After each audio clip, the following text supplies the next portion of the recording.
ஸ்ரீமதே ராமானுஜாய நமஹா. நமஸ்காரம். பாரம்பரியாவின் பாசுரம் சேவித்தல் என்ற இந்த முயற்சியில் இன்று நாம் சேவிக்கப் போவது கோதாஸ்துதியிலிருந்து 22வது பாடலும் திருப்பாவையின் 22வது பாசுரமும். தூர்வாதள பிரதிமயா தவதேக காந்த்யா கோரோச்சனா ருச்சிரயா ச ருச்சேந்திராயாஹ ஆசீதனுஞ்சித சிகாவள கண்டசோபம் மாங்கல்யதம் பிரணமதாம் மதுவைரி காத்திரம். இந்த பாடலுடைய அர்த்தம் எப்படி இருக்குன்னு பார்க்கலாம். முன்னாடி பாடல்ல மாலை மாற்றல் வைபவம் அழகாக பார்த்தோம். இப்போ கோதையும் பெருமாளுக்கு அருகில் நிற்கிறாள். தாயார் மகாலட்சுமி அவருடைய வக்ஷஸ்தலத்தில் வீற்றிருக்கிறாள். இப்படி இவர்களுக்கு இவா 2 பேரும் இருக்கா. இவாளுக்கு இப்போ மங்களஹாரத்தி எடுக்க போறா. இவளுடைய திருமேனியின் காந்தி அருகம்புல் போன்ற பச்சை நிறம், கோரோசனை போன்ற அழகிய திருமேனி ஒளி கொண்ட மகாலட்சுமியோட ஒளி. அப்புறம் பகவானுடைய திருமேனியை பார்த்தாக்க நம்மளுக்கே தெரியும், கருநீல வண்ணன் அவன். இப்படி இவா 3 பேரோட கலரில் இப்போ நம்ம ஒரு அழகாக ஒரு ஹாரத்தி காமிக்க போகிறா. மங்கள ஹாரத்தி எடுக்கப்பட போகிறது. ஹாரத்தியின் ஒளி பெருமாள் திருமேனியில் பட அது கோதையின் பச்சை நிறத்தோடு கூடிய சோபையை தர, அடுத்ததாக தங்கமயமான மகாலட்சுமியின் மேல் படர, திருமகளும் கோதையும் பெருமாளை சூழ்ந்திருக்கிற போது அவருடைய கார்முகில் வண்ணம் என்ன கலராச்சானா மயில் கழுத்தோட கலர் ஆச்சு அப்படின்னு சொல்கிறான். அதாவது இவ்வளோ அழகாக ஆச்சு அப்படின்னு சொல்லி அது பெருமானின் நீலவண்ண திருமேனி மயில் கழுத்தின் நிறத்தை அடைவதாக வேதாந்த தேசிகர் அனுபவிக்கிறார். இது இந்த மாதிரியான ஒரு திவ்ய சேவை பற்றிய இந்த ஸ்லோகம். இது நமக்காக, பக்தர்களின் சந்தோஷத்திற்காக சுவாமி தேசிகன் நமக்காக அருளியிருக்கிற ஸ்லோகம். அடுத்ததாக நாம் இன்றைய பாசுரம் சேவிக்கலாம். அங்கண்மா ஞாலத்தரசரபிமான பங்கமாய் நின் பள்ளிக்கட்டிற்கீழே சங்கமிருப்பார் போல் தலை பெய்தோம் கிங்கிணி வாய் செய்த தாமரை பூ போலே செங்கண் சிச்சிறிதே எம்மேல் விழியாவோ திங்களும் ஆதித்யனும் எழுந்தாற்போல் அங்கனிரண்டும் கொண்டு எங்கள் மேல் நோக்குதியேல் எங்கள் மேல் சாபம் இழிந்தேலோரெம்பாவாய். இப்பொழுது இந்த பாசுரத்தின் விசேஷ அர்த்தங்களை நாம் சேவிக்கலாம். இதுவும் கண்ணனை துயிலெழுப்பும் பாசுரமே. இந்த பாசுரத்திலும் சரணாகதி தத்துவத்தையே பறைசாற்றுகிறாள் கோதை. இந்த சரணாகதி எப்படிப்பட்ட சரணாகதி அப்படின்னாக்க, பகவானை விட இன்னொருவர், அதாவது வேற யாரோ ஒருத்தர் அப்படின்னு நம்ம யோசிக்க கூட முடியாத அந்த பெருமை மிகுந்திருக்கும் தன்மையோட இவன்தான் என்றபடி சரணாகதி. இதற்கு அனன்யார்க சேஷத்துவம் என்று பெயர். அனன்ய அப்படின்னா அனன்ய, இன்னொருவர் இல்லாதவர், ஒப்பாரும் மிக்காரும் இல்லாதவர். அர்ஹ அப்படின்னா புகழும் பெருமையும் கொண்ட, சேஷத்துவம் மிகுந்து உள்ள தன்மை. இந்த 3மாக சேர்ந்து ஒப்பாரும் மிக்காரும் இல்லாத புகழ் பெருமையுடைய ஸ்ரீமன் நாராயணனிடம் உள்ள நமக்கு இருக்கிற அந்த தன்மை சேஷத்துவம் என்பது சரணாகதி என்று உணர்ந்து நாம் உன் அடியவர்கள் என்ற மனத்தின்மை கொள்ளும் பக்தி நிலை. இது ஒருவருக்கு வரவேண்டும் என்றால் அதை தடுப்பது எது? நான், எனது என்ற மமகாரம், அகங்காரம். அது அழிந்து போனால் நான் ஒன்றுமில்லை, எல்லாம் அவனே என்ற உண்மையை உணர்கின்ற இந்த பக்தி நிலை, இதுதான் இந்த பாசுரத்தின் உள்பொருள். அதாவது உன்னையல்லால் வேறு தெய்வம் இல்லை என்றபடி. இதுவரை நான், நமது, என் உடைமை, தம் உடைமை, என் மக்கள், தம் மக்கள், என் நாடு, தம் நாடு என்றெல்லாம் அபிமானித்து கொண்டிருந்த மிகுந்த வலிமை வாய்ந்த சிற்றரசர்களும் பேரரசர்களும் தமது சுயம் அழிந்து கண்ணனிடம் சேர்ந்தது போல நாங்கள் கோபியர்களும் கைமுதல் இல்லாத தன்மையை முழுமையாக உணர்ந்து இதுவரை சம்பாதித்துள்ள தீவினைகள், சாபங்கள் எல்லாத்தையும் போக்க வல்லவன் கண்ணன்தானே என்று உறுதியாக நம்பி அவனை சரணடைகின்றனர் என்று பரிபூர்ண சரணாகதி இந்த பாசுரம் உணர்த்துகிறது. திருமாலை பாசுரத்தில் மேம்பொருள் போகவிட்டு மெய்மையை மிக உணர்ந்து என்று காம்புற தலை சிரைத்துன் என்று செருக்கின் சுமையை தொலைத்து உலக சுகங்களையெல்லாம் துறந்து வாழ்வின் உண்மையை உணர்ந்து என்று இப்படி நாங்கள் உன்னை சரணடைய வந்திருக்கோம். இதுவே அனன்யார்க சேஷத்துவம். போய பிழையும் புகுதருவான் நின்றனவும் தீயினில் தூசாகும் செப்பேலோர் எம்பாவாய் என்று அங்கு சொன்னதையே இங்கு திங்களும் ஆதித்தனும் எழுந்தாற்போல் அங்கனிரண்டும் கொண்டெங்கள் மேல் நோக்குதியேல் என்று சற்று ஆணித்தரமாக சொல்லி தன் நிலையை கண்ணனிடம் தெரிவிக்கிறாள். இந்த இடத்துல 3 திவ்ய அவயவங்களின் பெருமை சொல்கிறாள் இந்த பாசுரத்தில். செங்கண் சிறுசிறிதே எம்மேல் விழியாவோ என்று திருக்கண்களையும், சங்கம் இருப்பார் போல் வந்து தலை பெய்தோம் என்று திருவடிப் பெருமையும், எங்கள் மேல் சாபம் இழிந்தேலோர் எம்பாவாய் என்று அபயஹஸ்தத்தையும் குறிப்பால் உணர்த்துகிறார். இந்த 22வது பாசுரத்தை நாம் தினமும் பாராயணம் செய்தால் நாம் செய்த பாவங்கள் அனைத்தும் தூசாகப் போய்விடும் என்று பெரியோர் கூறுவர். இப்போது நாம் அங்கண்மா ஞாலத்து அரசர் அபிமான பங்கமாய் வந்து நின் பள்ளி கட்டிற்கீழே என்று ஜென்ரல் மீனிங் அப்படின்னு பார்த்தோன்னாக்க, அகங்காரம் போய் கட்டிலுக்கு நீங்கள் படுத்துட்டுருக்கிற கட்டில் கடியில் கூட்டமாக தரிசனம் செய்ய காத்திருக்கிறார்கள்.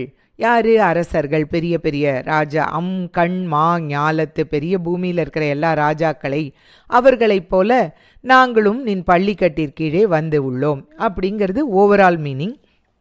பட் இதில் பார்த்தாக்க யாராவது வந்து தன்னுடைய அரசர்கள் நாட்டை துறந்து வந்தார்களா அப்படின்னு தான் சொல்லியிருக்காளா அப்படின்னு பார்த்தாக்க இல்லை, நாட்டை காக்கும் கடமையும் பொறுப்பும் க்ஷத்திரியர்கள்ங்கிறவாளுக்கு உண்டு. சகல தர்மத்தையும் உணர்த்தும் கண்ணன் அதையே மீற சொல்வானா? நீங்கள் எல்லாரும் வாங்கோ என்கிட்ட நில்லுங்கோன்னு சொல்வானா? அப்போது அவர்கள் நாட்டையும் துறக்க வேண்டாம், நாட்டை காக்கும் அவர்கள் ஸ்வதர்மத்தையும் விட வேண்டாம். எதை அப்போ விடுறா அப்படின்னு பார்த்தாக்க, இந்த நாட்டை நாம் ஆள்கிறோம் என்ற அபிமானத்தை மட்டும் துறந்தால் போதும் என்பதே ஆண்டாளின் நோக்கு. அதுவே உள்பொருள். இது செல்வம் நிலையில்லாதது, பகவானே நித்திய செல்வம், நிரந்தர செல்வம், திருத்தக்க செல்வம் என்றபடி நீங்காத செல்வம். ஒரு நாயகமாய் ஓட உலகாண்டவர் கருநாய் கவர்ந்த காலர் என்று திருவாய்மொழியில் நம்மாழ்வார் கூறியபடி சக்கரவர்த்தியாய் இருந்து சுகமனைத்தும் ஒரு நாள் போனால் நாய்க்கடிபட்டு அல்லல் படுதல் போலே என்று ஐஸ்வர்யம் தாரித்யம் இரண்டும் சாஸ்வதமே அல்ல. பகவானின் மலரடிகளே திருத்தக்க செல்வம். அதை பற்றுவதே அபிமான பங்க என்றபடி இங்கு அரசன் என்பது சும்மா ஒரு அடையாளத்துக்காக தான். ஆக்சுவலாக இட் இஸ் ஃபார் அஸ். நாம் சேத்தனர்கள் நான் எனது என்று அந்த அரசன் மாதிரி நாம் நம்மளனையே நினச்சிண்டு அந்த போன்ற மமகாரங்களை தொலைத்து விட்டால்தான் பகவானுக்கு ரொம்ப கிட்ட வர முடியும் என்பதையே இது உணர்த்துகிறது. இது அடுத்ததாக பார்த்தா அபிமானம். இதுக்கு நிறைய இன்டர்பிரிட்டேஷன்ஸ் இருக்குது.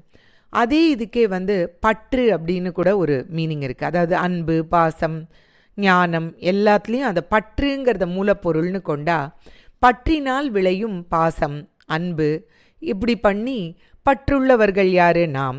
பற்றற்றவன் யார்? எம்பெருமான். ஆக்சுவலாக பற்றுக்கும் அன்புக்கும் ரொம்ப வித்தியாசம் இருக்குது அப்படின்னு சொல்லுவோம். பற்றுக்கும் அன்புக்கும் பயங்கர வித்தியாசம் இருக்குது. பற்று என்பது என் மக்கள், என் சுற்றம், என்னுடைய அந்த மாதிரியான ஒரு வெஸ்டட் இன்ட்ரெஸ்ட்டு. வேறஸ் அன்புங்கிறது யூனிவர்சல். இதையே திருக்குறளில் சொல்லியிருக்கார். பற்றுக பற்றற்றான் பற்றினை அப்பற்றை பற்றுக பற்றுவிடற்கு என்று. எம்பெருமானை பற்ற மற்ற பற்றுக்களை விடுவதற்கு என்று கூறுகிறது. ஸோ எம்பெருமானை பற்ற வேண்டுமென்றால் மற்ற பற்றுகளை விட வேண்டும். இப்படி புறப்பற்றை துறந்து அகப்பற்றுடன் பெருமாள் சரணங்களில் சரணமடைவதே உபாயம் என்று. அடுத்த இன்டர்பிரிட்டேஷனில் பார்த்தா இது அபிமான பங்கமாய் வந்து நின் பள்ளி கட்டிற்கீழே. இது 22வது பாசுரம். தத்துவங்களின் வரிசையில் அகங்காரம்ங்கிறது இஸ் 22வது தத்துவம். எப்படி அப்படின்னு பார்த்தா, பொங்கு ஐம்புலனும் பொறி ஐந்தும் கருமேந்திரியம் ஐம்பூதம் இங்கு இவ்வுயிரே பிரகிருதி மான் அகங்காரம் ஆங்காரம் மனங்களே என்றும் ஐந்தும் ஐந்தும் ஐந்துமாகி அல்லவற்றுளாயுமாய் ஐந்தும் மூன்றும் ஒன்றுமாகி நின்ன ஆதி தேவனே என்று திருச்சந்த விருத்தம்.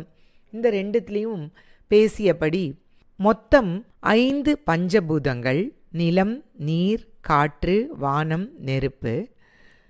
5 சூக்ஷ்ம பூதங்கள், அதாவது ஐம்பொறிகளால் உணரப்படும் பண்புகள், ஒளி, சுவை, ஓசை, நாற்றம், உணர்ச்சி.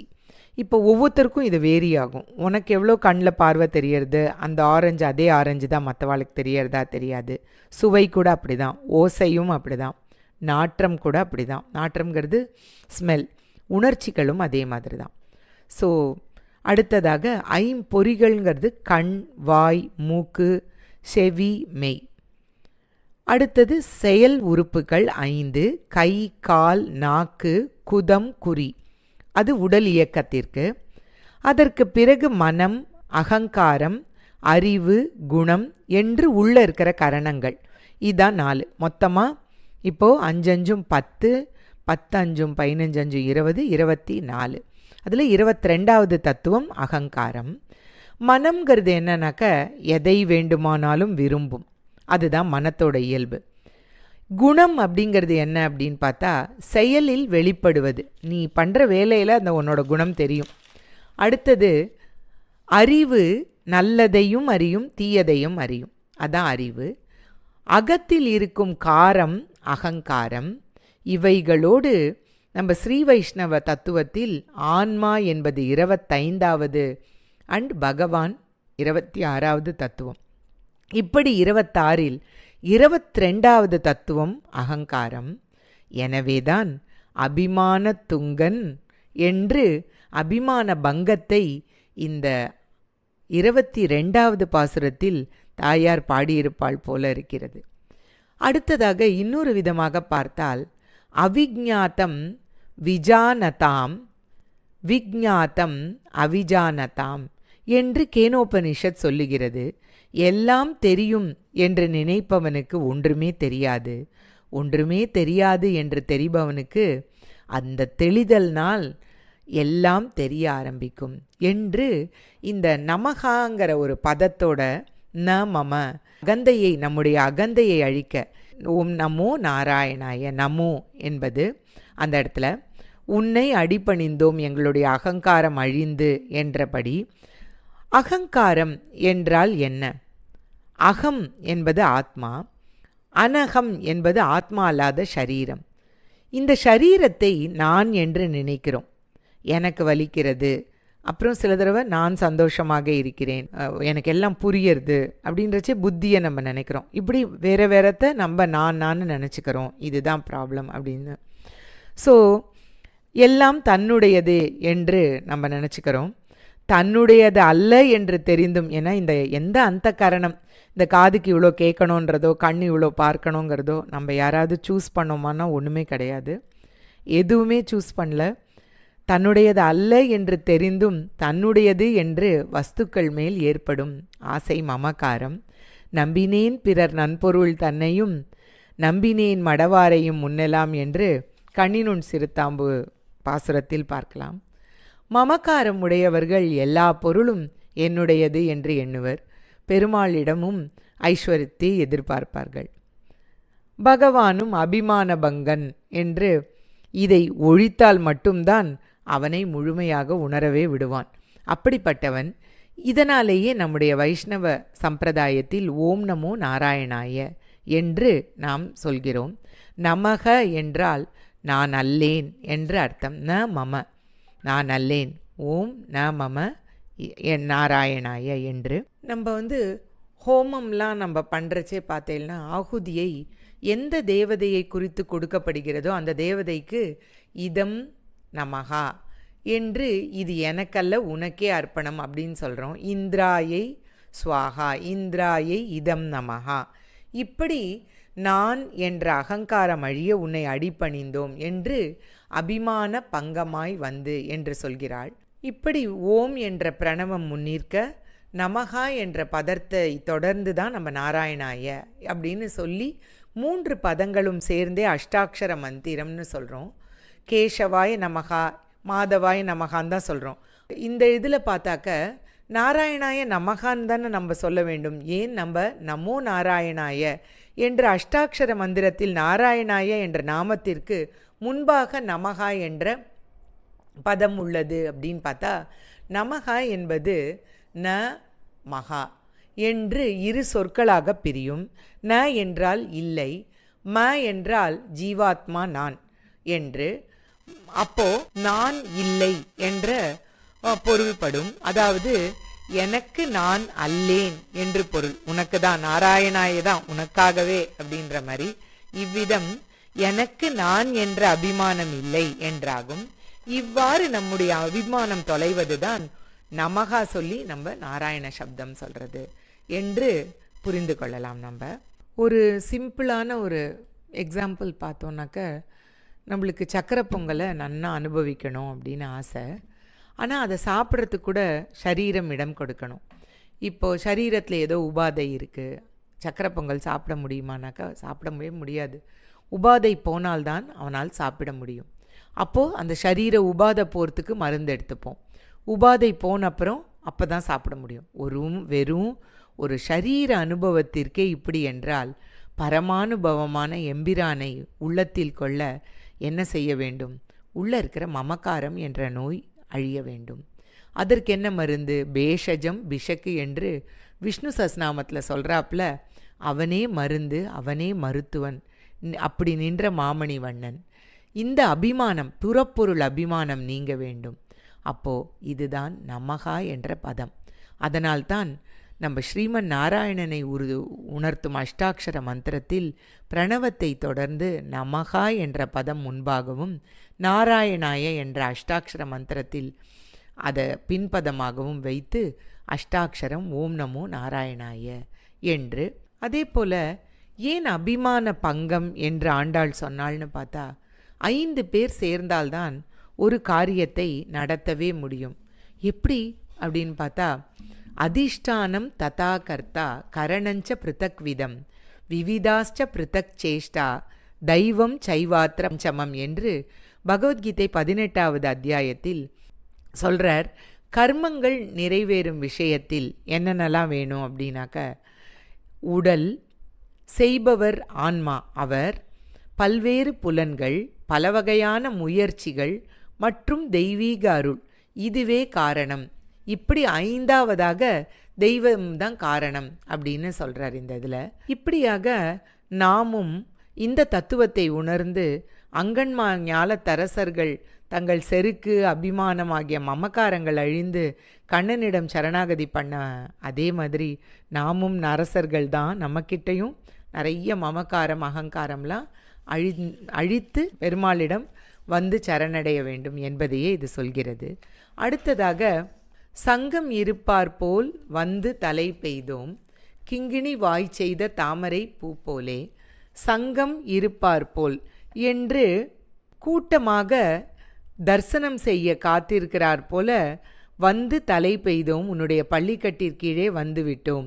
கிங்கிணி வாய் செய்த தாமரை பூ போலே என்று சலங்கையின் வாய் போன்ற வாயை உன்னுடைய செந்தாமரை பூ போலவே அப்படின்னு சொல்லி அவள் திருக்கண்களை மெல்ல திறந்து தங்களை பார்த்து அருள வேண்டும் என்று பிரார்த்திக்கிறாள். கண்ணனுக்கு தங்களுடைய அவசரம் காரணமாக அசௌகரியம் ஏற்பட்டு விடக்கூடாதே என்றபடி கண்களின் அழகும் வசீகரமும் அதையும் தாண்டி திருக்கடாட்சத்தை அடியார்களிடம் செலுத்தும் அவயவம் பண்கைய கண்ணனென்கோ பவளச்செவ்வாயனென்கோ என்றும் கரியவாகி புடைபறந்து மிளிர்ந்து செவ்வரியோடி நீண்டவ பெரியவாய கண்கள் பேதமை செய்தனவே என்றபடியும் இப்படி ஆழ்வார்களும் ஆச்சாரியர்களும் அனுபவித்த திருக்கண்களை கிங்கிணி வாய் செய்த தாமரை பூ போலே செங்கேன் சிற்சிறிதே எம்மேல் விழியாவோ என்று பாடுகிறாள் ஆண்டாள். விஷ்ணு புராணத்தில் கூட பகவானுடைய நேத்திர விசேஷத்தை சொல்லும் ஸ்லோகம் ஒன்று இருக்கிறது. இதே மாதிரி கிங்கிணி வாய் செய்த தாமரை பூ போலே என்று பாப்பம் ஹரதி யத் பும்சாம் ஸ்மிருதம் சங்கல்பநாமயம் தத் புண்டரீக நயனம் விஷ்ணோஹோ திரக்ஷயாம்யகம் முகம் என்று பகவானுடைய எந்த திருமுக மண்டலம் பக்தர்கள் நினைத்த மாட்டில் அவர்களுடைய மனதுக்கு நினைத்த பாபத்தை போக்கடிக்கின்றதோ அப்படிப்பட்ட தாமரை பூக்கள் போன்ற கண்களுடைய விஷ்ணுவின் முகத்தை நான் எப்போது பார்க்க போகிறேன் என்று இப்படிப்பட்ட ஒரு கருண கடாட்சம்தான் அந்த பெரியவாய கண்கள். இதையே கிங்கிணி வாய் செய்த தாமரை பூ போலே திங்களும் ஆதித்தனும் எழுந்தாற்போல் என்று சொல்கிறாள். இது நம்மளுடைய விஷ்ணு சஹஸ்ரநாமத்தில் நிமிஷோ நிமிஷஸ்ரக்வி என்று நிமிஷகா என்றால் தன் அடியவர்களுக்கு துன்பம் தருபவர்களுக்கு அருள் புரியாமல் கண்களை மூடிக்கொள்வானாம். அதே தன் அடியவர்களுக்கு கட்டாட்சிக்க எப்போதும் கண் மலர்பவர். அப்போ நாங்கள் உன் அடியோங்களே அன்றி எதிர்ப்பவர்கள் அல்ல என்பதைத்தான் இங்கே சொல்கிறா ஆண்டாள். இதையே திங்களும் ஆதித்தனும் எழுந்தாற்போல் என்கிறாள். செங்கண் சிச்சிறிதே எம்மேல் விழியாவோ, உன்னுடைய கண்ணினுடைய நோக்கமானது எங்கள் மேல் சிறுக சிறுக மலரலாகாதோ என்று கேட்கிறாள். சிறிதே என்று ரொம்ப நேர படால்னு நம்ம இப்போ தண்ணி விடுறோம், ஒரு செடிக்கு நேர போய் நம்ம விடக்கூடாது இல்லையா? நீர் இல்லாமல் நொந்து போன பயிரிலே வெள்ளமாக ஒரே அடியால் நீர் ஊற்றாமல் கொஞ்சம் கொஞ்சமாக நீர் ஊற்ற வேண்டும். அப்படி அந்த கண்களின் வீச்சம் கருதி இப்படி நீ எனக்கு எங்கள் மேலே கடாட்சம் புரிய வேண்டும் என்று சொல்லி அங்கண் இரண்டும் கொண்டு எங்கள் மேல் நோக்குதியேல், இப்படி கண்கள் ரெண்டாலையும் எங்கள் பேரில் கடாட்சத்தை செலுத்துங்கோ என்று சொல்லி எங்கள் மேல் சாபம் இழிந்தேலோர் எம்பாவாய். ஏன் திடீரென்று பெருமாள் கிட்ட வரைக்கும் வந்துட்டோம், என்ன சாபம் அப்படின்னு பார்த்தா, இப்படி எல்லாம் புரிந்து தன்னிலை கூட உணர்ந்த பின், போன தடவை உக்கமும் தட்டொழியும்னு சொல்லி என்னுடைய தன்னிலை தெரிய வேண்டும்னு கேட்டேன்டா, அதுவும் புரிஞ்சுடுத்தே, ஏன் இப்போ கேட்குறா, ஏன் சாபம் இழிந்தேலோன்னு சொல்கிறா அப்படின்னா, கண்ணனை பிரிந்திருப்பதே சாபமா. இப்படி நாங்கள் இங்கே நிற்கிறோமே உன்னை உங்கூட சேராம என்று அந்த சாபத்தை போக்கி உன்னோடு சேர்த்துக்கொள் என்று இந்த பாசுரத்தில் கோதை சொன்னபடி நாம் அகங்காரத்தை விட்டு நமது என்று ஒன்றும் இல்லை, உன்னுடைய சங்கல்பப்படி காரியங்களை செய்யும் நான் கருவியே என்று உன் பிரீத்திக்காக என் செயல்களை செய்கிறேன் பண்ணுகிறேன் என்று சங்கல்பித்து சர்வமும் கிருஷ்ணார்ப்பணம் என்று எம்பெருமானுக்கே சமர்ப்பிக்கிறேன். இந்த பாவனை அதனை கூடில் அவனையும் கூடலாமே என்றபடி நாம் நித்திய திருவாராதனத்தில் கோயிலாழ்வார், அதாவது திருவாராதன பெட்டி திருக்காப்பு நீக்குவதற்கு திருக்காப்புனா திறப்பதற்கு முன்னால் பெருமானுடைய அனுமதி கோரி நாயகனாய் நின்ற பாசுரத்தை பாடி அதற்கு பிற் திறப்போம். அப்புறம் மெதுவாக அவன் கண்களை திறப்பதற்காக அங்கன்மா ஞாலத்தரசர் என்ற இந்த பாசுரத்தையும் மாரி மலமுழஞ்சில் என்ற பாசுரத்தையும் அன்றி உலகம் அளந்தாய் என்ற பாசுரத்தையும் சேவிப்பது இது சம்பிரதாயம். அதே மாதிரி செங்கண் சிச்சிறிதே எம்மேல் விழியாவோ என்று கண்ணனை மெல்ல மெல்ல கண்மலர பிரார்த்திப்பதற்காகத்தான் இல்லையா? அதேதான் இந்த பாசுரத்திலும். இந்த பாசுரம் திருமாலிருஞ்சோலை என்ற திவ்ய தேசத்தை மங்களாசாசனம் பண்ணியபடி பாடப்பட்டதாக சொல்வார்கள் பெரியவர்கள். ஆண்டாள் இங்கே ராஜாக்கள் தன்னுடைய மமக்கார அகங்காரத்தை விட்டுவிட்டு பகவானுடைய அடியில் அபிமான பங்கமாய் என்று இதையே திருமாலிருஞ்சோலை பாடல்கள்லையும் ஒரு பெரிய ராஜா பகவான் கிட்ட கொன்னவில் கூர்வேல் கோன் நெடுமாறன் தென்கூடல் கோன் தென்னன் என்று பாடியிருக்கிறார். அதே போல் கூரத்தாழ்வானுடைய பாடலான சுந்தரபாகுஸ்தவத்திலையும் இதமிமே ஸ்ருணுமோ மலையத்வஜம் நிருபமிக என்று பாடியிருக்கிறார். ஆக இந்த திருமாலிருஞ்சோலை என்ற திவ்ய தேசமே இந்த பாசுரத்தின் மூலம் அனுபவிக்கப்படுகிறது என்று தெரிகிறது. ஆண்டாள் திருவடிகளே சரணம். ஆழ்வார் எம்பெருமானார் தேசிகன் திருவடிகளே சரணம். கவிதார்க்கிக சிம்ஹாய கல்யாண குணசாலினே ஸ்ரீமதே வெங்கடேஷாய வேதாந்த குரவே நமஹ. சர்வம் ஸ்ரீகிருஷ்ணார்ப்பணம்.